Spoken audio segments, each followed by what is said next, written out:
Carlton Green's morning had started out just like any other, with a hollow ache in his chest and the faint hope that something, anything, might change his fortunes that day.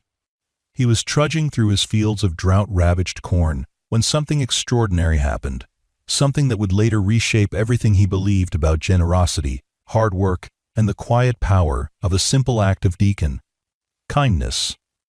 He had no idea that this twist of fate was already in motion, that in a matter of months, a miracle in the form of gleaming metal would appear on his property, renewing not only his land, but his faith in the goodness of people. Before we carry on, let me know where you are watching from in the comments, and hit the subscribe button for something special tomorrow. Carlton had been up since dawn, wrestling with an aging irrigation system that groaned and sputtered under the relentless summer heat. The farm was large, spanning nearly 200 acres of mostly corn and a few scattered patches of soybeans, but the yield had been steadily diminishing for years. Drought conditions compounded the difficulty, and the rising cost of seed and fertilizer only added to his burdens. Bills were piling up in a disorganized stack on the small wooden table in his living room, each stamped with past due notices that made his stomach churn. He had inherited the farm from his father, a proud man who had kept the land prosperous through changing times, but now it felt like the entire weight of that legacy pressed on Carlton's back as the farmland slowly withered under a merciless sky. He walked between the corn rows, leaves crackling underfoot. The plants stood shorter and drier than they should have been at this stage in the season. Sweat glistened on his brow as he examined the drooping stalks. Anxious thoughts plagued him. How many weeks before the bank would issue another foreclosure notice? Was there any chance of a decent harvest this year, or would he be forced to sell off parts of the farm he had once promised his father he would protect? Each question was like a knife in his gut, a reminder that time was running out. The morning light, still mild, gave him a sliver of solace before the sun rose higher and scorched the fields with brutal intensity. He tried to start his battered tractor, a relic from the 1970, but the engine protested loudly, coughing out black smoke. Determined not to let despair defeat him, he lifted the hood and fiddled with a tangle of hoses and cables, hoping he could coax a bit more life out of the old machine. His attempts were in vain. After several minutes, the tractor sputtered and died. He slammed his fist against the metal, frustration flaring in his chest. Nothing in his life, from the fields to the equipment, seemed to be working in his favor. Then he heard it, a faint, uneven hum of an engine coming from the main road. The property was isolated, and he rarely had unexpected visitors. He wiped sweat from his forehead and straightened, gazing toward the dirt path that cut through the edge of his land. Dust billowed behind a small sedan that inched forward, engine rattling as if it might give out at any moment. Curious and vaguely concerned, he moved closer, noticing how the car wobbled like someone was fighting to keep control. Finally, the vehicle shuddered to a halt at the side of his field, steam curling from beneath the hood. A tall man in business attire stepped out, looking thoroughly out of place in a crisp white shirt and black slacks, neither of which were suited for farmland in the middle of a scorching summer. The man fiddled with his phone, tapping at the screen with increasing frustration, likely finding no service in the remote countryside. Carlton approached, feeling a swirl of unease and curiosity. Strangers were rare out here, and he couldn't help but wonder if this was a bank official come to serve him foreclosure papers, or if the man was simply lost. "Excuse me," the stranger called out, shielding his eyes from the sun. "I hate to bother you, but my car started smoking, and I don't have a signal to call for help. Do you know if there's a mechanic nearby?" Carlton sized the man up, noticing that he seemed more overheated than threatening. He also looked exhausted, perhaps from a long drive, or from desperately trying to nurse the car along dusty roads. Without hesitating, Carlton wiped his greasy hands on his jeans and responded, "Mechanic is about 15 miles down the main road, but you won't reach him if your car's dead. There's no real service around here, unless you climb one of those hills." He paused, clearing his throat. "I can try to take a look, but if it's something serious, you might have to wait for a tow truck, and that might take a while." The stranger exhaled slowly, relief blending with disappointment. "Thank you. I appreciate any help you can offer. My name's Greg, by the way." Carlton nodded. "I'm Carlton. Let's pop the hood and see what we're dealing with. They moved to the front of the car, careful to avoid the plume of hot steam that hissed upward when Greg lifted the hood. The smell of bird coolant hit them, and Carlton grimaced. Could be a radiator leak or a busted hose. Hard to fix out here. We can let it cool down, add some water, see if that helps. I have a well over by the barn if you need to refill. Greg rubbed the back of his neck. Thank you, Carlton. I'm not the best with cars, so any guidance is more than I could hope for right now. Carlton wasn't entirely sure about the man's situation, but he knew exactly what it felt like to be desperate for help. He squinted at the sun climbing higher, feeling a trickle of sweat run down the back of his neck.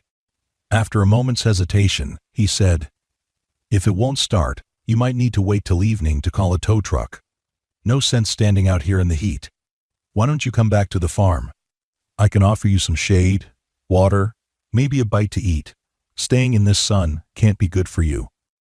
Surprise flickered across Greg's face, followed by visible gratitude. "That's incredibly kind. Are you sure I'm not imposing?" Carlton waved off the concern. "Don't worry about it. I could use some company today anyway." Then, attempting a small grin, he added, "Just watch your step. The place isn't exactly in pristine shape." They walked back toward the farmhouse, crossing rows of dry corn that rustled in the breeze. Carlton noticed that Greg's shoes, polished and neat, were completely unsuited for the uneven ground. The man stumbled a few times, regaining balance with a wry half-smile. The dryness in the air intensified as they neared the center of the property, an unsettling sign of how far the drought had advanced. Carlton felt a pang of shame about the state of his fields, but there was nothing he could do except pray for rain. At the farmhouse, a modest wooden structure with peeling paint, Carlton led Greg into the kitchen. The interior was humble, bearing the wear of many years, but it was tidy enough. Carlton filled a glass with cool water from the tap, grateful that his well hadn't run dry yet, and handed it to Greg. The stranger drank eagerly, wiping his mouth on his sleeve when he was done. "Thank you," he said, his voice soft. "You have no idea how much this helps." Carlton nodded, rummaging through the pantry to see if he could throw together a simple lunch. He found a loaf of bread, some fresh tomatoes from the small garden he maintained behind the house, and a bit of cheese that was nearing its expiration date. While assembling the sandwiches, he felt curious about Greg's life, but chose not to pry. Instead, he made a bit of small talk. "So, you traveling on business, or just passing through?" Greg shifted in his seat. "A bit of both, you might say," he replied, shrugging lightly. "I'm from out of state, just driving through this region for a meeting with some folks who are interested in advanced agricultural solutions, some technology demonstration. Truth be told, I'm not used to country roads." Carlton snorted a quiet laugh. "I can tell. Those shoes have city sidewalks written all over them. Well, you picked a heck of a day to break down, I'll say that. The forecast is calling for high temperatures, so at least you won't be standing outside in the rain." He placed the sandwiches on the table, gesturing for Greg to help himself. "Sorry it's nothing fancy, but it'll keep you going." Greg took a bite, nodding in approval. "I've had worse, believe me. This is perfectly fine. Actually, it's better than fine right now." There was a moment of silence as they both ate. Carlton studied the man more closely. Greg's clothes, though dusty from the roadside, were clearly expensive. His watch glinted on his wrist, looking equally costly. Yet there was a weariness in his posture, a tension around his eyes that hinted at stress beyond just car trouble. When Greg caught him looking, he merely gave a polite smile. After lunch, they agreed to see if they could at least get some water into the car's radiator. The day was scorching as they carried a bucket of water out to the broken-down vehicle. Heat rippled across the horizon, distorting the line of the fields. Carlton carefully poured water into the radiator, but it was clear the system had sustained damage. Greg tried starting the car, only to have it groan, cough, and die again. With a frustrated sigh, he turned the key off and stepped out. "Looks like I'm stuck," he said softly, gazing at the endless expanse of farmland as if it were a foreign planet. "You're welcome to stay the night in my barn if you can't get a tow truck until tomorrow," Carlton offered, though the invitation surprised even himself. He was usually cautious about strangers, but something about Greg's situation, and perhaps the bleakness of his own mood made him want to help. "There's plenty of room, and at least it'll keep you from sleeping in your car. There's a payphone down in the town, about 8 miles east, but getting there might be an issue unless we get a ride." Greg looked grateful, if a bit hesitant. "I don't want to be any trouble," he repeated, scanning Carlton's expression. "But if you're sure, I might take you up on that offer. I don't think I can push this car all the way into town." Carlton nodded. "You're not trouble. Everyone needs a hand now and then." A flicker of sadness passed over his face as he thought about his own struggles. "Believe me, I get that.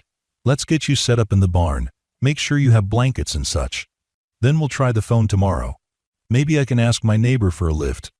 They made their way to the old barn, a place that had seen better days but still held sturdy beams and enough space for various tools, hay bales, and the battered remains of equipment. Carlton cleared a spot for Greg, laying out a couple of clean blankets on a soft patch of hay. It wasn't five-star accommodation, but it was far more comfortable than sleeping in a car. Greg looked around, noticing the well-worn tractor parked near the far wall. Even in the dim light, it was evident that the machine was near the end of its life. The paint was chipped, and its tires had cracks in the rubber. "Do you get much use out of that anymore?" Greg asked, tilting his head toward the old tractor. Carlton gave a short laugh. "Not if I can help it. It breaks down every time I take it out for more than a couple of hours. Lately, I've been doing most things by hand or hiring a neighbor's tractor when I absolutely need it. But I can't afford a new one, so I make do with what I have."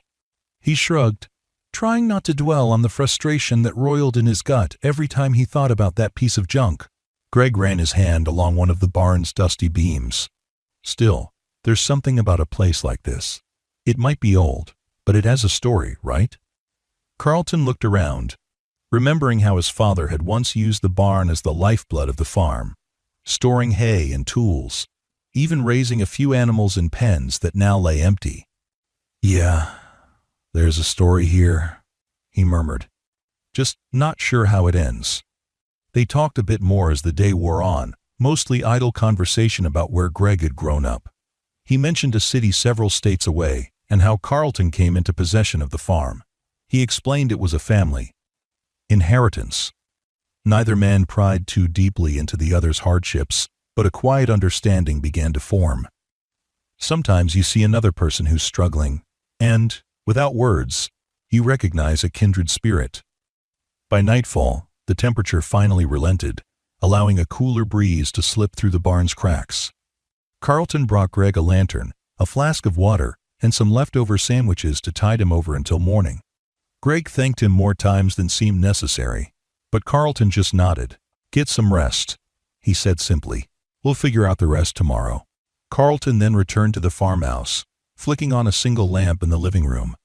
On the small wooden table, the stack of unpaid bills was a silent witness to his predicament. Exhausted, he sank into a weathered armchair, rubbing his temples. He couldn't help but think how easily Greg's misfortune could have been his own. Stranded, desperate, reliant on a stranger's kindness. He kept a small sense of perspective, that at least he had a roof over his head, no matter how shaky his finances were. He didn't sleep much that night, tossing and turning as the humid air pressed down on him. Images of withered cornfields flickered in his mind, along with the worried faces of the bank officers who had visited weeks ago, reminding him that time was short.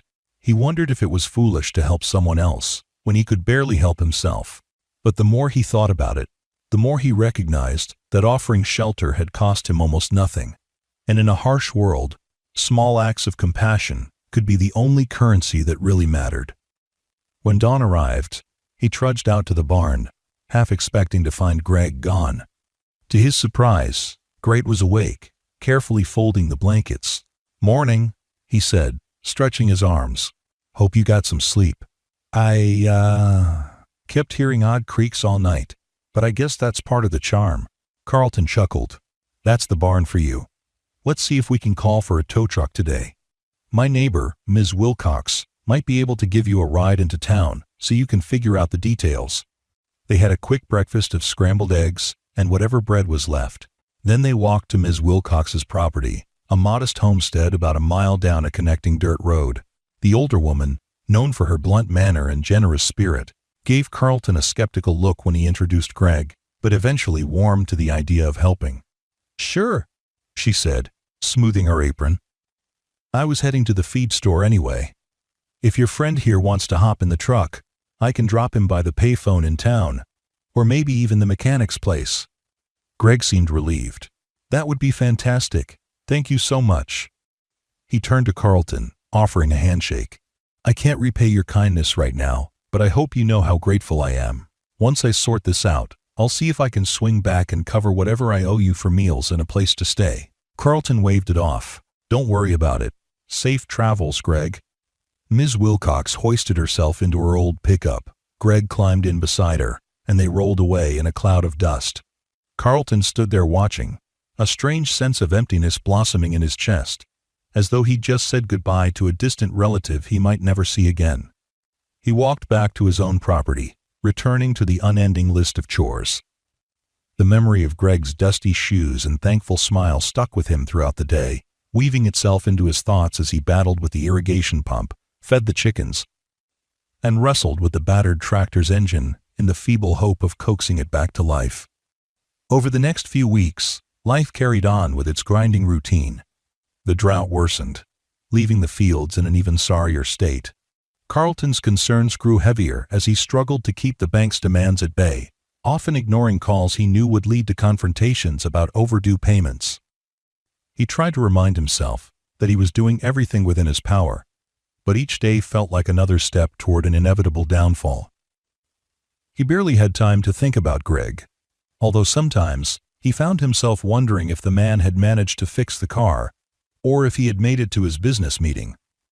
He certainly never expected to see or hear from Greg again. Seasons changed slowly in that part of the countryside. Eventually, after many scorching days, the skies opened up with a welcome rainfall. It wasn't enough to fully revive the fields, but it offered temporary relief from the unrelenting dryness. Carlton found small hope in the patter of rain on the roof, but as the weeks passed, the old anxieties returned. The weather alone couldn't fix his financial troubles.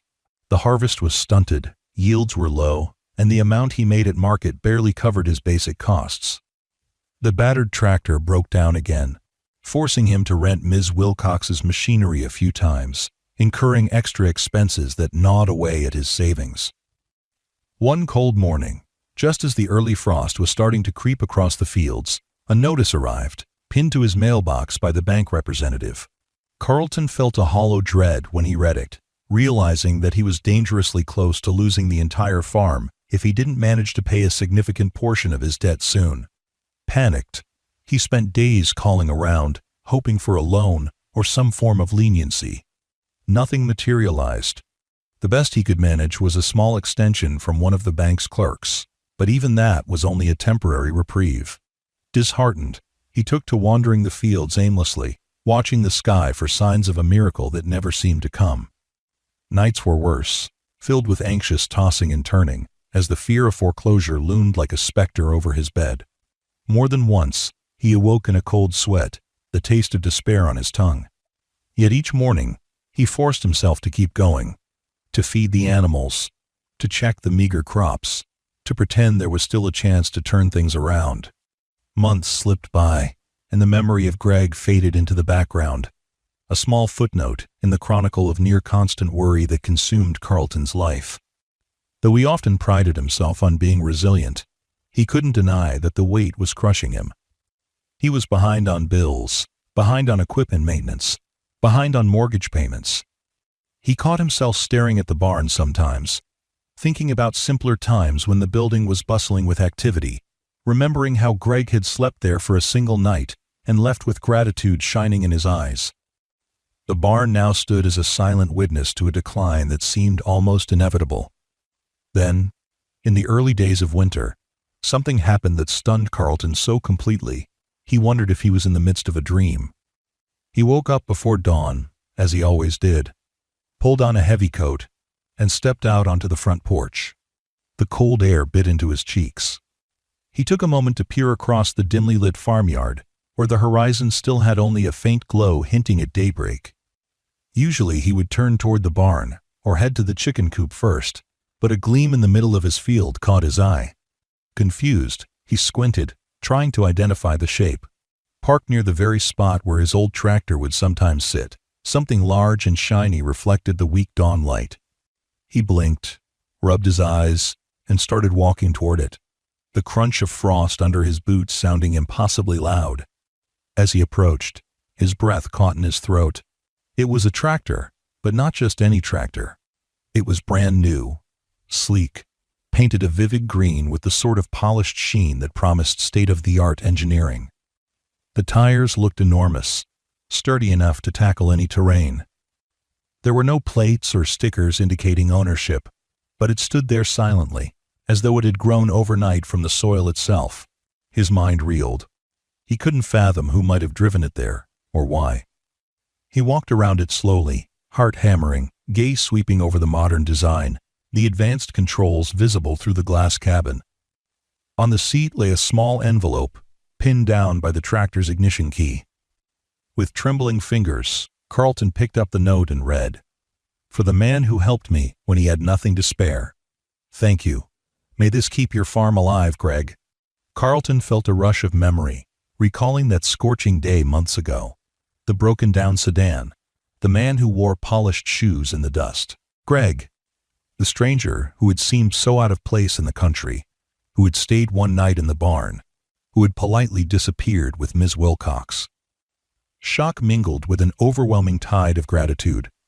He reread the note several times, disbelieving that the sleek, brand-new tractor before him was truly meant for him, a gift to save his struggling farm. Stunned tears prickled at his eyes. How could this be real? He gently touched the tractor's metal body, half expecting it to vanish under his fingertips. The machine was solid, built by a renowned agricultural tech firm, if the small logo on the side was any indication. He looked around, searching for any sign of who might have delivered it. The frosty ground bore tire tracks that vanished into the distance, as if whoever dropped it off had quietly driven away in the night. No one was in sight, only the silent fields. Filled with an indescribable mixture of awe and hope, he climbed up into the seat, turning the key. The engine roared smoothly, powerful, yet refined. All at once, he felt like the weight of his hardships had lifted, at least for the moment. The thought that someone cared enough to do this for him threatened to unravel his stoic composure. He spent the next hour just marveling at the tractor, testing the controls in slow circles around the field. Everything worked flawlessly. The advanced dashboard displayed digital readings he had only read about in magazines, things like GPS-based steering, real-time traction analysis, and fluid-level monitors. It was exactly the upgrade he had so desperately needed, the sort of advanced equipment that could quadruple his efficiency and cut down operational costs. With a brand new tractor, he would no longer have to rely on renting or borrowing from neighbors, nor would he waste time struggling with constant breakdowns.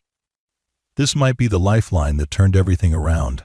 As the sun rose higher, Ms. Wilcox noticed the gleaming machine from her own property and came over, curiosity burning in her eyes. When Carlton recounted the story of Greg, the broken-down car, and now this astonishing gift, her jaw practically dropped to the ground. Others in the small community soon got wind of the incredible event. Farmers from a few miles away stopped by, drawn to the rumors of a brand-new tractor appearing overnight. Many expressed a mixture of disbelief and admiration for whoever Greg was. Some teased Carlton, joking that he must have a wealthy guardian angel. Others simply congratulated him, well aware of how dire his situation had become. But, as the shock subsided, Carlton realized the tractor alone, while miraculous, was not an absolute fix for his financial predicament. He still owed the bank a painful sum. However, having reliable equipment now meant he could expedite fieldwork, expand his future planting, and potentially secure better harvests. That advantage was huge. If he planned carefully, it might be the saving grace for the farm. Determined to make the most of the gift, he set to work immediately, using the tractor to till and prepare what land remained workable before the true grip of winter set in. Each day, he carefully studied the machine's manual, learning every function and capability. Its advanced features included an integrated planting guidance system, ensuring seeds were spaced perfectly. The tractor's fuel efficiency, combined with reduced downtime, would save him money in the long run. He wrote a letter addressed to Greg at the only lead he had, the same address Greg had casually mentioned for a technology demonstration in the region, though it was vague. He had no idea if it would reach the man, but he poured his gratitude onto paper, explaining how life-changing the gift was. Whether Greg ever received it or not, writing it felt cathartic, reminding him just how far a small act of kindness could travel.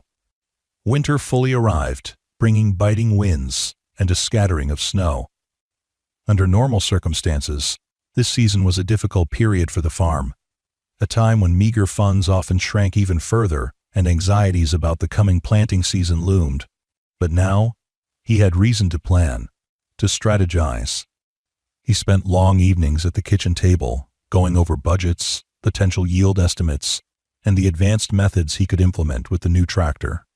He even called a few local agricultural suppliers, renegotiating seed contracts by using the promise of higher productivity.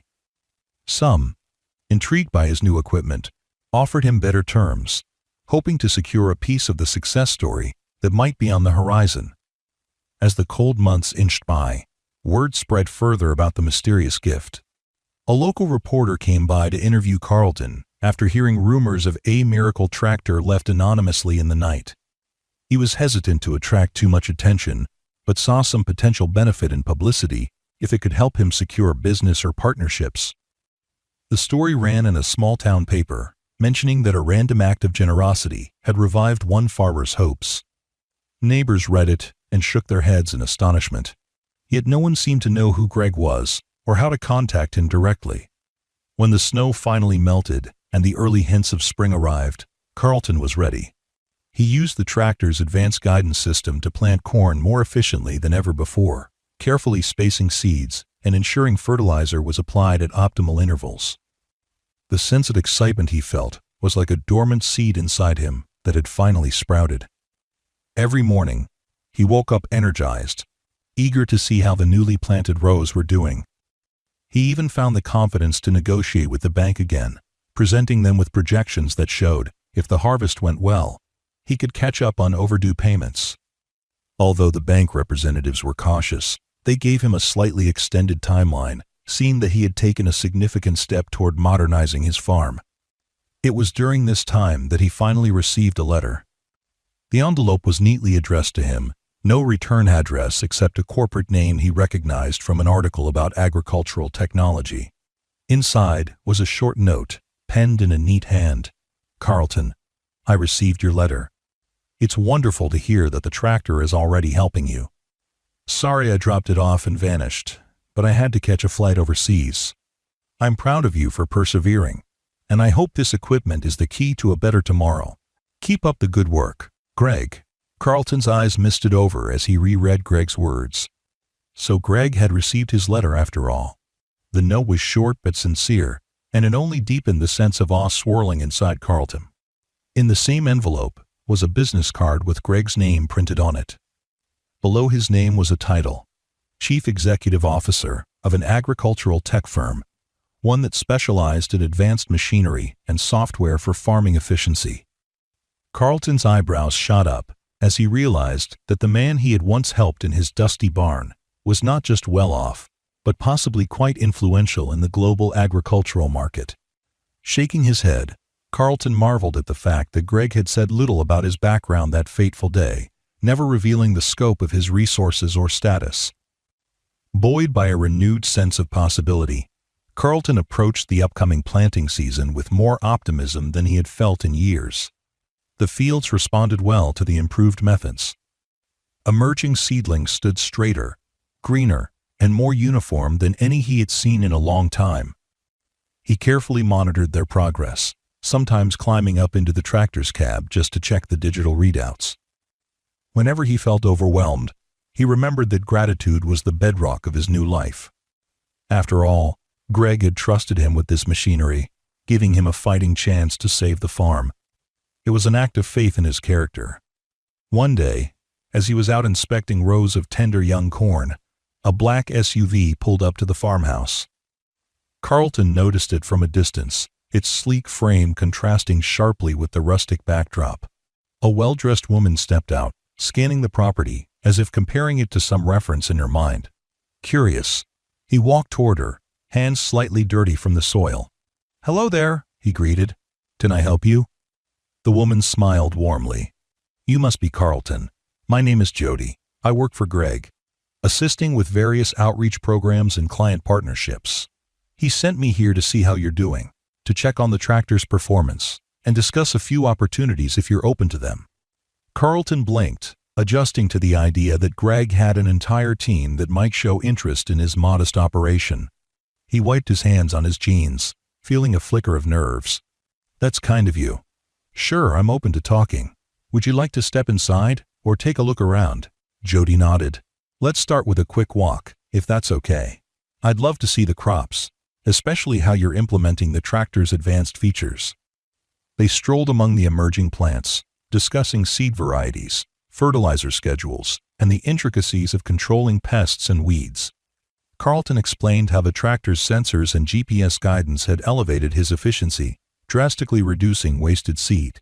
He spoke about how excited he was to see if the yield matched or exceeded his estimates. Jody took notes, occasionally asking more technical questions. Her manner was polite yet direct, showing genuine interest in the success of the farm. Eventually, they circled back to the farmhouse, where Carlton offered a glass of iced tea, feeling a mix of pride and lingering disbelief that corporate representatives would find his humble place so compelling. Jody took a seat on the creaky porch, gazing out at the land. "Greg was impressed by how quickly you adapted to this technology," she began. "He's always believed that the best stories come from everyday farmers who just need the right tools and a bit of help. He wants to propose something, and I'm here to feel you out about it." Curiosity sparked in Carlton. "What's on his mind?" She cleared her throat gently. "Our company is launching an initiative to demonstrate modern farming techniques to smaller operations that might be struggling. We'd like to host a field day here at your farm, inviting local farmers to see the equipment in action. You'd get some publicity, some support from our team, and hopefully the chance to form new partnerships. We call it a demonstration pilot. Greg believes MCK. Sorry. I mean, your farm could be a perfect example of how technology can transform outcomes." Carlton hesitated, the idea both exciting and intimidating. He pictured crowds of curious farmers wandering his fields, cameras capturing his half-repaired barn and peeling farmhouse. But he also recognized this could be a rare chance to secure additional revenue streams or even sponsorship from the company. "It sounds like a big undertaking," he said carefully. "I'm not opposed, but I'd need to understand the details." Jody smiled. "Of course. There's no pressure. I can leave you with some literature about how these events typically run. All we'd need from you is access to the fields, your personal testimony about your experience, and maybe a short demonstration of how you use the tractor. We bring staff, set up booths, and invite local media. Typically, we see a good turnout. Farmers ask questions, watch the equipment in action, and sometimes end up purchasing or leasing through our program." He sipped his iced tea, weighing the possibilities. "All right, I'll look it over. I appreciate the opportunity. I guess if it helps other folks as much as it's helped me, it can't be a bad thing." I'll tell Greg you're considering it," she replied, standing up. "In the meantime, keep up the good work. He's rooting for you from afar, and I'm sure he'll drop by himself if he's ever in town." With that, she departed, leaving Carlton with a folder of documents outlining the demonstration pilot. He leafed through them that evening, amazed at how thoroughly the program was structured, from marketing strategies to educational workshops. The thought of hosting such an event on his land felt surreal, but he couldn't deny the sense of pride it stirred. Only a year ago, he had been on the brink of losing everything. Now, he was fielding visits from a major agricultural tech firm, sharing lessons on how to use advanced equipment he could never have afforded on his own. Spring transitioned into the warmth of summer. The corn grew tall and strong, the leaves rustling with renewed life. Carlton's days were a whirlwind of activity as he managed every aspect of the farm, from irrigation to scouting for pests. The brand new tractor never faltered, humming along reliably whenever he fired it up. His optimism soared each time he surveyed the lush growth, envisioning a harvest large enough to settle his debts and keep the farm in the family. And in quieter moments, he still marveled at the generosity that had arrived one morning, inexplicably changing his world. Eventually, he agreed to host the demonstration pilot. Over the next month, Jody and a small team from the tech company helped him plan everything, from setting up demonstration plots to inviting local farmers and media. Carlton threw himself into preparations, even sprucing up the barn with a fresh coat of paint and repairing a few rotted boards. Ms. Wilcox stopped by often, curious about the developments. She teased him about becoming a local celebrity, a notion that made him blush. At last, the big day arrived. Rows of cars and trucks lined the edges of his fields as small groups of farmers, agronomists, and journalists wandered around, guided by the company's staff. Tents were set up to provide shade, each containing displays of different technological solutions for small farms. Carlton led scheduled tours, proudly showing how he used the tractor's advanced mapping features to optimize planting density. Attendees marveled at the digital interface, snapping photos and asking technical questions. Some expressed skepticism, but many seemed genuinely inspired by how quickly the farm had rebounded. He noticed Jody talking to a cluster of reporters, gesturing toward him and the brand-new tractor, likely retelling the story of how it was delivered in the dead of night. One reporter approached, microphone in hand. "Mr. Green, how do you feel about having your farm serve as an example to others who might be struggling?" the reporter asked. Carlton wiped the sweat from his forehead, taking a moment to collect his thoughts. "It's an honor, really," he said. "I was on the edge of losing everything. And to see how this technology changed my circumstances is a blessing. I want other farmers to understand that there are new methods and tools out there, and if they keep an open mind, they can pull through hard times." The reporter smiled, clearly pleased with his answer. "And any idea who Greg is? The man who gifted you this tractor? There's a lot of talk around here about him." Carlton shrugged. "He's my friend, I guess you could say. At least, I consider him one after what he did for me. He's the CEO of this tech company, but more than that, he's someone who believes farmers deserve better support. I just wish I could thank him face-to-face again." The day was a triumph. By the time the last demonstration ended, many local farmers had expressed interest in leasing or purchasing equipment. Some wanted to sign up for consultation services, while others simply left with new ideas. The company staff seemed thrilled, hinting that future collaborations could be in store for Carlton if he wanted. Exhausted but satisfied, he shook countless hands, hearing story after story of others who were barely holding on. He encouraged them, sharing how a single act of kindness had given him hope. Night fell, and soon the crowd dispersed, leaving behind only the soft glow of the barn's overhead light and the humming of crickets. Carlton sat on his porch, sipping a cool drink, replaying the day's events in his head. In the distance, the brand-new tractor gleamed faintly under the moonlight, a symbol of how drastically life had changed. He was lost in thought when he heard the crunch of tires on the gravel driveway. Looking up, he saw a sleek car rolling to a stop, headlights momentarily illuminating the porch steps.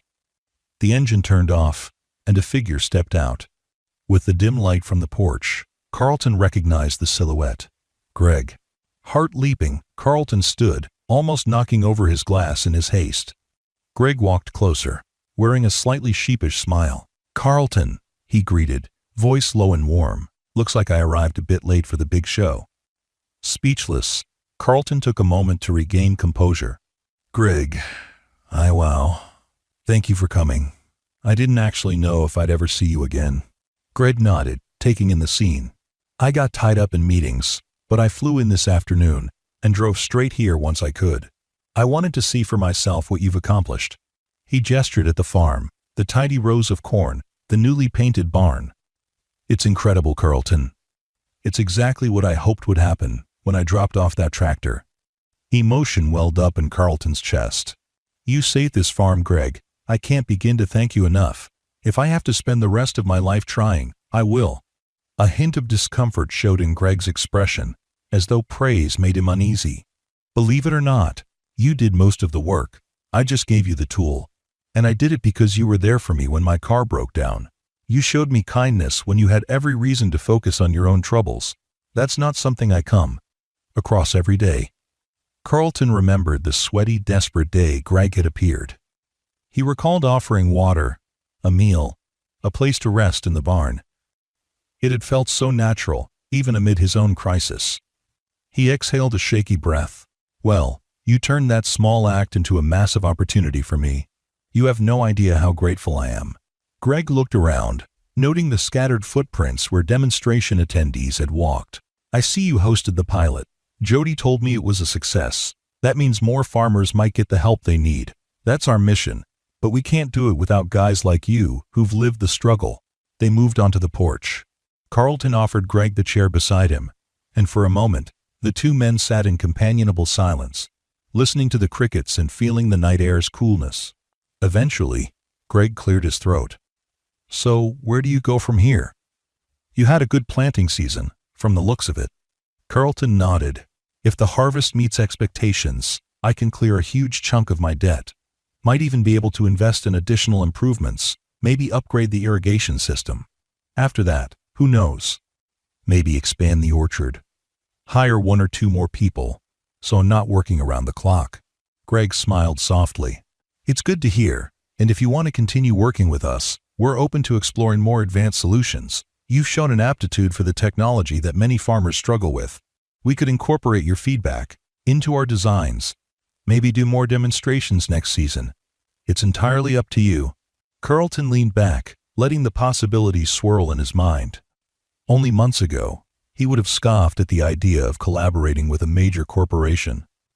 Now, it felt like a path to ensure stability, not just for himself but for the whole community. The heaviness that once crushed him was gone, replaced by cautious optimism. I'm definitely interested, he said at last. I can't believe how life can change so drastically just because someone took a leap of faith on me. Greg's gaze wandered to the moonlit fields. I was taught that if you're in a position to help, you do it. And I was in a position where I could, thanks to some good fortune in my own life. I was lucky you welcomed me in when I was just a stranger on the side of the road. They spent the next hour swapping personal stories. Greg explained a bit about his upbringing, how he had come from humble beginnings and found success in the tech world through perseverance and a few breaks of his own. He recounted the day of the breakdown, admitting that he was on his way to finalize a significant deal and, in the midst of it, felt thoroughly humbled by needing help in such a remote place. Carlton listened, surprised at how the wealthy CEO had once been an ordinary kid, tinkering with farm equipment in his family's small garage. That hidden layer of shared experience made their bond feel more genuine. Eventually, fatigue settled in.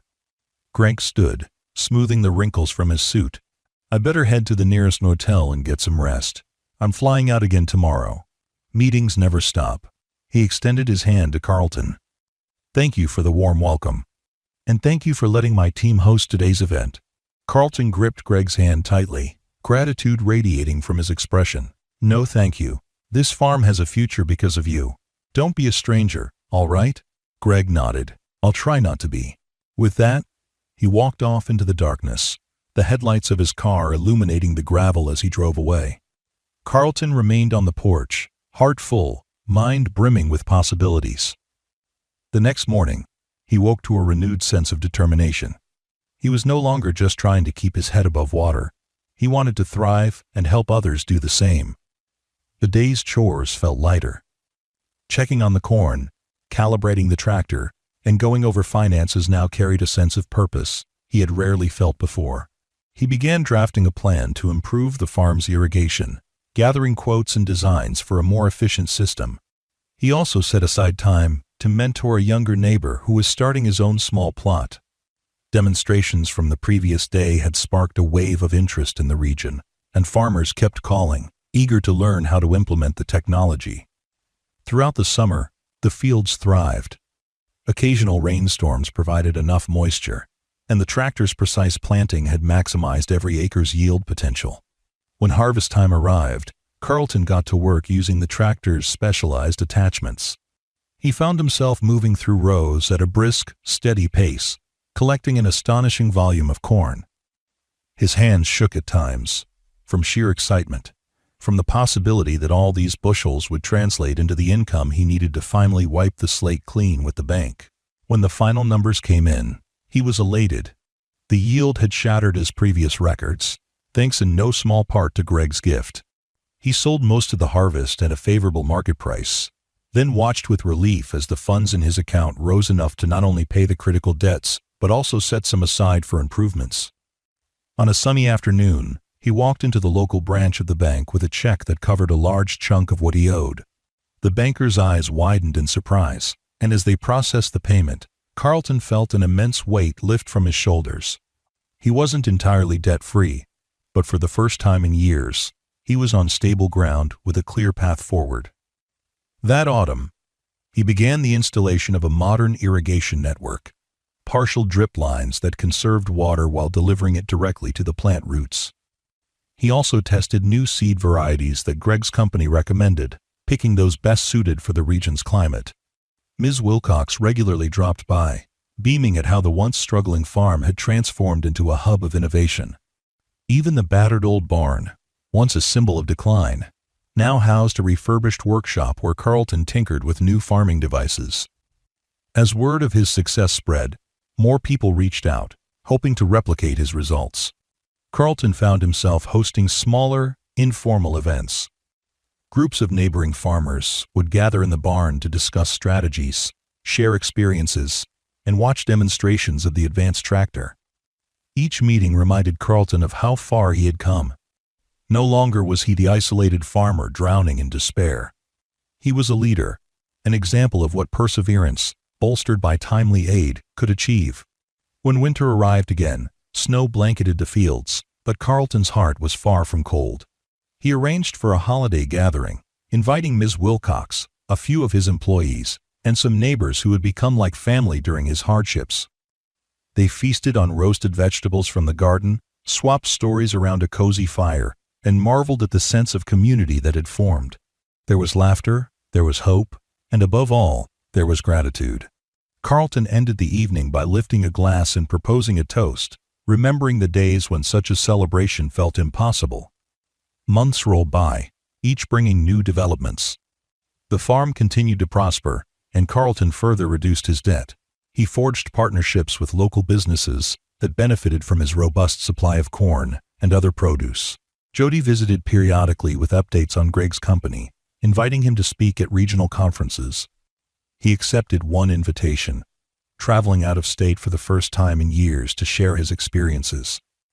Standing before an audience of fellow farmers, industry experts, and technology enthusiasts, he recounted the story of a scorching day, a broken car, and a single act of kindness that had catalyzed a profound transformation. He used no flowery language, just simple honesty, but the crowd was riveted. Afterward, many approached him, eager to replicate the synergy of compassion and innovation. Though the distance made it rare for him to see Greg in person, they kept sporadic contact through letters and the occasional phone call or email. On one such call, Greg mentioned that he might make it to the region again soon. Carlton brightened at the news, hoping to show Greg everything that had been accomplished. The thought of seeing his friend's reaction to the orchard, now in full bloom and producing apples, filled him with excitement. Another demonstration day was scheduled for the following spring, this one larger than the first. The company planned to showcase new models of machinery, high-tech seed coatings, and advanced weather monitoring systems. Carlton's farm was once again the chosen venue, and he threw himself into preparations, cleaning up the farmhouse, upgrading the barn's interior, and meticulously organizing the fields for easy viewing. As the date neared, invitations went out, and an impressive number of people registered to attend. It seemed that, in just a couple of years, his once-dying property had become a beacon of possibility for an entire agricultural community. When the day arrived, the turnout surpassed all expectations. Rows of vehicles lined the main road. Tents sprang up across the property, each showcasing a different aspect of modern farming. People roamed from station to station, gathering pamphlets, asking questions, and networking. Carlton led multiple tours, now comfortably confident in his role as an unofficial spokesperson for how a small farm could embrace new technology without losing its heart. Sometime in the early afternoon, as he was explaining drone-based crop monitoring to a group of curious visitors, he felt a tap on his shoulder. Turning, he saw Greg standing there, a smile touching his lips. "I see the place is still thriving," Greg teased lightly, gesturing at the crowds. "How's the orchard?" Carlton's face lit up. Without a second thought, he greeted Greg with a friendly hug, ignoring a few surprised glances from onlookers. "Good to see you. Come on, let me show you." He led Greg along a path behind the barn, where rows of apple trees stood, branches heavy with fruit in various stages of ripening. The orchard had been revived through careful maintenance, and some of the same technology that had boosted the crops. The transformation was remarkable, and Greg's admiration was evident as he ran his fingers gently over a low-hanging apple. "It's beautiful," Greg said softly. "I remember seeing this land when it was parched and tired. You've worked wonders, Carlton." They strolled through the orchard, leaves rustling overhead. When they reached a small clearing, they paused, gazing across the farmland. Visitors and staff could be seen milling around the demonstration areas, an air of optimism and collaboration pulsing across the fields. Greg looked at Carlton, something thoughtful in his expression. "I'm proud of you," he said. "But I'm also proud of the way you've used this success to lift others up. That was always the hope, you know, to help one person who would then spread that help further. Seems like you're doing exactly that." Carlton felt a flush of warmth. "I remember how desperate I was. It's not something I ever want others to feel if it can be prevented. You gave me the tractor, but you also gave me a chance to believe in possibility again, and that's what I want to share with them." They returned to the crowds, where Greg fielded questions from some of the media present. Rather than dwell on his own role in the story, he diverted attention back to Carlton's dedication. He praised the resilience of small farmers, emphasizing that technology was a tool, but the true engine of success was the heart and determination of people like Carlton who refused to give up. Reporters hum on his words, scribbling notes about the synergy of old-fashioned grit and cutting-edge innovation. As the day wound down, they retreated to the farmhouse porch. Greg loosened his tie, letting out a contented sigh. "I'll probably be off again soon," he admitted. "These days, I'm traveling between continents, forging new partnerships, but I'm always just a call away. If you ever need anything, don't hesitate." Carlton nodded, feeling both gratitude and a pang of sadness at the transient nature of Greg's schedule. "Safe travels, then. And thank you again. I think about that morning sometimes, how different things might have been if I just waved you off or pretended not to see you. Scary to imagine, really." Greg met his gaze with unwavering sincerity. "Well, you didn't wave me off. You helped me, and that made all the difference. Now you're helping countless others by sharing your experience." He sipped a glass of water, eyes drifting toward the horizon. "When people talk about you in our company, they call you the heart and soul of the pilot program. Don't underestimate your impact. This farm, these demonstrations, your willingness to teach this is changing lives." The next morning, Greg departed early, leaving behind the faint sound of gravel crunching under his tires. Carlton watched him go, quietly reflecting on the path they'd traveled. The fields around him shimmered in the morning sun, no longer desolate but filled with promise. The brand-new tractor, which had once seemed like an impossible gift, now stood as a testament to how generosity can multiply when it meets fertile ground, both literal and metaphorical. Life carried on. Each passing season brought its own challenges, from unpredictable weather to market fluctuations. But with an upgraded irrigation system, a network of supportive colleagues, and the ongoing relationship with Greg's tech firm, Carlton faced those hurdles with steady resolve. He continued to experiment with new crop rotations, eventually adding a stretch of soybeans and a small patch of sunflowers. The orchard flourished, producing enough apples that he started selling cider to local stores. Even the barn, once a symbol of decaying fortunes, became a local landmark where monthly meetings were held, bridging gaps between traditional farmers and the forward-thinking approaches championed by Greg's Apena company. Over time, he paid off the last of his debt, turning what had once been a ticking time bomb of foreclosure into a stable enterprise. The farmhouse received much-needed repairs, windows replaced with energy-efficient models, the porch reinforced and repainted. The transformation was so dramatic that passing travelers sometimes stopped just to stare or to ask if they could take photos of the orchard in full bloom. Ms. Wilcox joked that he ought to charge admission, but he simply laughed, remembering that the farm's resurrection was rooted in an act of kindness he could never put a price on. On certain evenings, while the sky was painted with the vibrant colors of sunset, Carlton would take a slow walk along the rows of corn, pausing to run a hand across the stalks or pluck a stray weed. In those moments, he often recalled the day Greg's car had broken down near the edge of the property. He remembered offering water, a sandwich, and a place to rest in a dusty barn. He remembered how Greg had quietly departed, only to return with a life-altering gift months later. That memory, for him, was the essence of hope. Two strangers crossing paths in adversity, each leaving the other with something priceless. As the years passed, they stayed in touch, exchanging holiday cards and sporadic updates. Greg's business expanded, while Carlton's farm turned into a shining example of how modern methods could revitalize even the most beleaguered operations. Whenever someone asked him for advice, Carlton always said the same thing: be open to the unexpected. Sometimes a small act can spark a chain reaction beyond anything you can imagine. In the hush of an early morning, before the roosters crowed, he would sometimes walk past the barn where Greg had slept, hearing echoes of that first conversation. The place where a dusty sedan had once sat baking in the sun was now just another patch of grass at the farm's periphery. But Carlton had planted a seed there, a small sapling that over the years grew into a sturdy oak. He never mentioned the tree to many people, but for him it symbolized the generosity that had taken root in his life. If he ever needed a reminder of how fortune could change overnight, he only had to glance at that oak, its branches spreading skyward as if reaching for endless possibilities.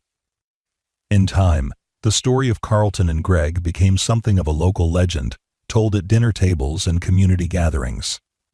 Some versions embellished the facts, painting Greg as an angelic figure descending from the heavens in a tractor.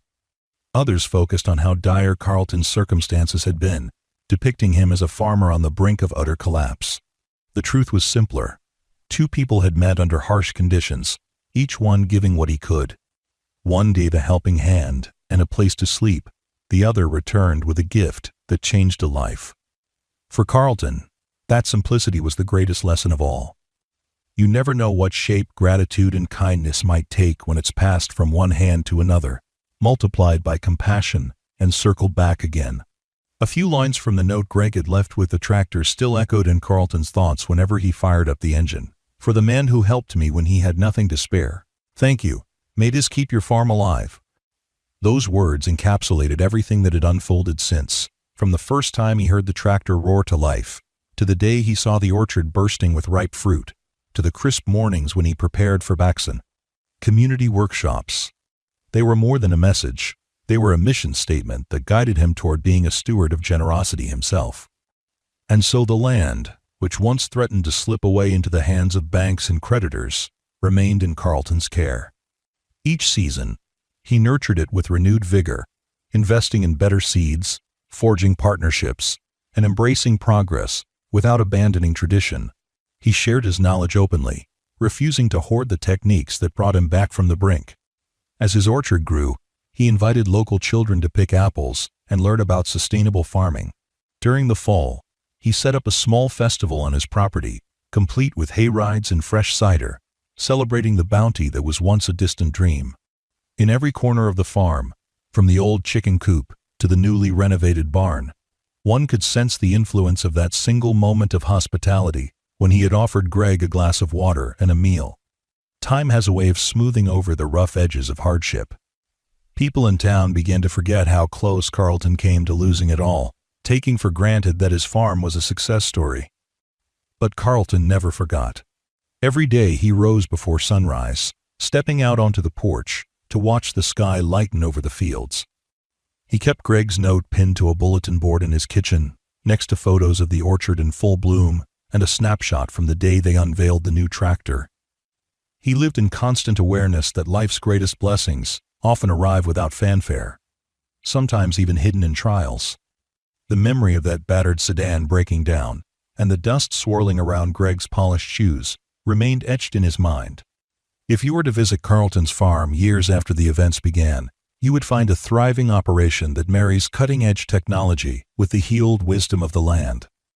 You would see a farmer who's neither proud nor broken, but balanced, shaped by both adversity and kindness. And if you were lucky enough to catch a quiet moment, perhaps at dusk, when the tractor is parked neatly beside